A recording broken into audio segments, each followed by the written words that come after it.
আসসালামু আলাইকুম। সবুজ ভাইকে এখনও আমরা পাই নাই। মানে এখন আপডেটটাও এরকম যে আপনাদের পিছন ক্যামেরা যে আমি দেখাচ্ছি, লেটস গো, আমরা দেখাচ্ছি যে কোন জায়গাটাতে ভাইয়ার এরকম হয়েছে, সেই জায়গাটাতে আমরা এখন যাচ্ছি আর কি।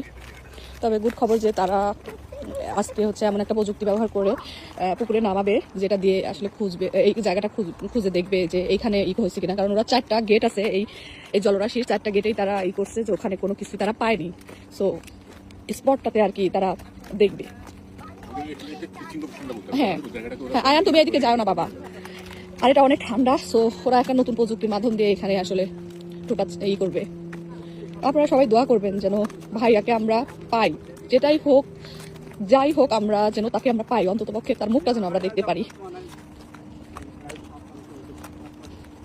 আমার হাজবেন্ড প্রথমে দেখছিল, তারপর আমি পাইছিলাম। সো এই যে দেখেন এরিয়া, আপনারা শুধু দোয়া করবেন। আমার দোয়াটা অনেক বড় একটা ব্যাপার।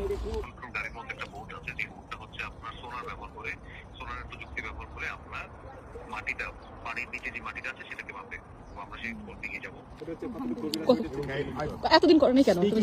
আমি মৌসুমী আপুকে যে প্রশ্নটা করতে বলছিলাম, এটা নিয়ে আপনারা অনেকে আবার কনফিউজ হতে পারেন। আসলে আমরা চাচ্ছিলাম শুরু থেকেই এখানে ডুবুরি বা কোনো কিছু পাঠানোর, কিন্তু পুলিশের নিয়মে চলে, তো অনেক কিছু তারা ইনভেস্টিগেশন করে দেন, তারা ডিসিশন নিছে, সেটা তারা উত্তরও দিচ্ছে। আজকে সবুজ ভাইয়ের হারিয়ে যাওয়ার 6 দিন। তো কালকে পুলিশ একটা কথা আমাদের কাছে বলছে, সেটা হলো মাটির নিচে খোঁজার সময় ভাইয়াকে একটা জায়গায় একটুখানি এদিক সেদিক দেখছে, যে ওখানে কিছু একটা চিহ্ন তারা দেখতে পারছে, যে অন্য জায়গার মাটিগুলো এবং শেওড়াগুলো একটু ডিফারেন্ট, কিন্তু ওই জায়গার শেওড়াগুলো আর একটু ডিফারেন্ট। তো তারা একটু ধারণাটার থেকে আবারও তারা ওখানে সার্চ করবে। বাট এখনো পর্যন্ত সবাই কনফিউজ, আমরা নিজেরাও কনফিউজ যে আসলে বিষয়টা কি হলো। আপনারা অনেকেই বলছেন যে ওনার মোবাইলটা যে ছিল সেটার পিন করছে কিনা। যেদিন প্রথম হারা যায় সেদিনই পিন করছে, কিন্তু ভাইয়ার লোকেশনটা ওইভাবে বোঝা যাচ্ছিল না, একটা জায়গায় দেখাচ্ছিল। এরপরে সোমবারের দিন পুলিশরা ভাইয়া যে সিমটা ইউজ করে সেই সিমের কোম্পানিকে তারা পুলিশ একটা নোটিশ পাঠাইছে। এখানে তো সবকিছু প্রসেসিং এর মাধ্যম দিয়ে হয়, আসলে আবেগ দিয়ে কোনো কিছুই এখানে হয় না। সো এখন ওই কোম্পানি তাদেরকে ভাইয়ার সকল ডিটেলস, ফোনের কার সাথে কখন কথা হয়েছে, কি হয়েছে, সবগুলো পুলিশের কাছে হস্তান্তর করছে। আমাদের হয়তো বা আজকেই বলে দিবে যে কোথায় সে লাস্ট লোকেশন বা কি।